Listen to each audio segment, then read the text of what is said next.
But we just bought our first home, and it was also the busiest month of the year.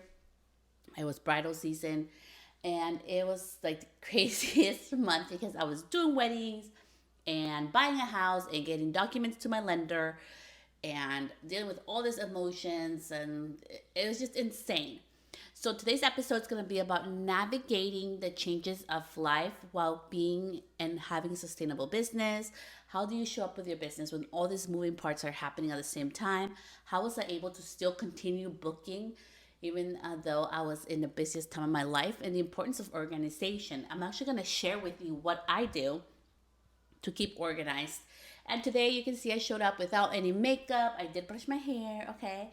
And I put my cute little sweater on. But I just think it's so important that we also realize when I share all this stuff, I am not showing up like other influencers. I am an actual business owner. I work behind the chair. I go on locations to the weddings.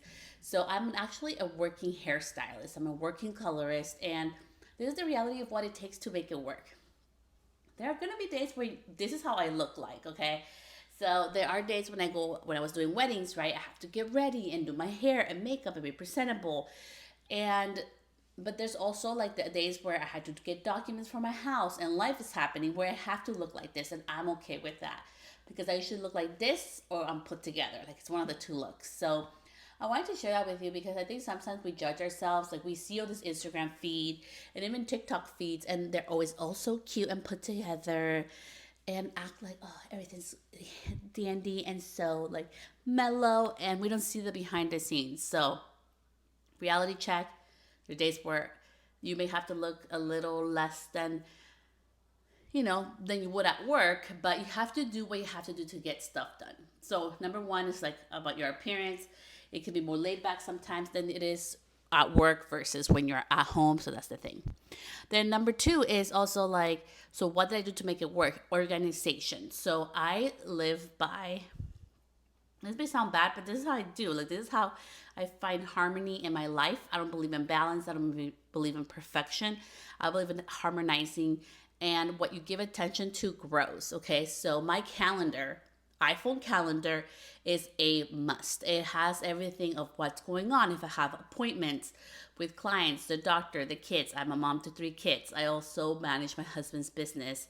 I'm a co-owner to that. So there's a lot of moving parts, and I know it sounds crazy, but what keeps me organized is literally that free tool, which is my calendar on my iPhone. And it just really helps me to get organized. So with organization, you're gonna need your iPhone or your phone calendar, and also make sure that you have to have boundaries. You need to be okay with saying no. And what I mean by that is if I have an appointment with my kids today, for example, I am not going to be scheduling a call with a client. I am not going to be scheduling services today. It's literally it takes a lot of energy and time, and it throws my whole day off anytime my kids have extracurricular activities. And it's not making myself look or be a bad mom. And if I look a bad mom, I mean, it is what it is, I guess. But I can't do it all. Like, I need space. So you have to learn to say no. The same thing goes for business, okay? If I have a wedding that day, I am not scheduling a birthday party. I'm not trying to do other things. My main priority is my business that day. So that is how I function.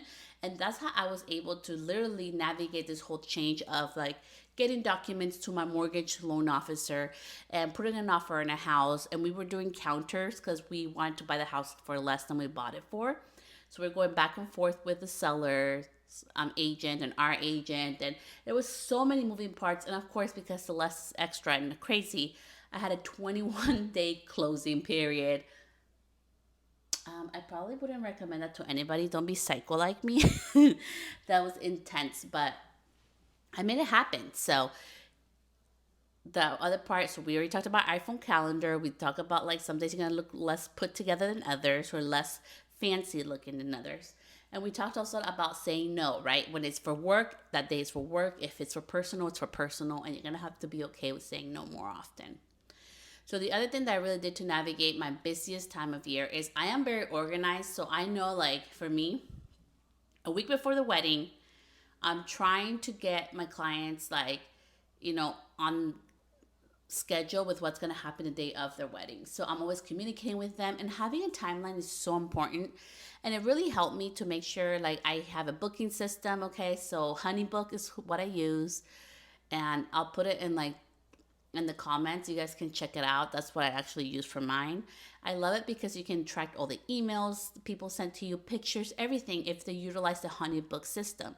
So that system is really amazing because it does automatic reminders for me. So during this busy time of my life, if my client still owed me money for her upcoming wedding, she got an automatic reminder. I didn't have to do it. My in my contract, my just sharing some of the insights from my own business, is the payment is due, it's 7 days before the actual wedding date. I do not like collecting money on the wedding day because it's chaotic. It always turns to a mess, and it's just too much, honestly. Even just for me, I just like to keep it clean and simple. So I always like to collect the payments before I do services. So, and sometimes I'll get tips either with before the services or during the day of the services or after. So, anyways, with that, I really love Honeybook because if somebody hasn't paid 7 days before the wedding, they get an automatic reminder. If they still haven't paid, they get another reminder. So it just really helped me to stay on top of things without having to really rely on me physically doing things. So I really love that. The other part that really helped me during the hardest time in my life is also, like with was buying the house, getting a loan for the house, and navigating my busy season, is taking time off. And what I mean by that is I wasn't posting as much on social media.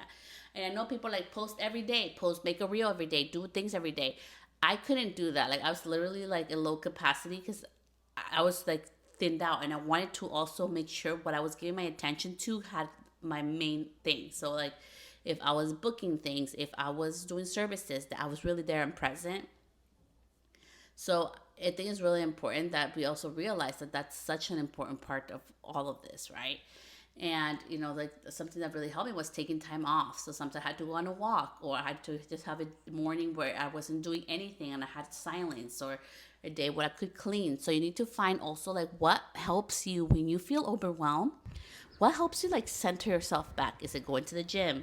Is it going on a walk? Figure out what helps you center. Is it to light a candle? Is it just to be in silence? Is it just to like sip on a hot cup of tea or coffee, or just have a glass of water, or have lemon water?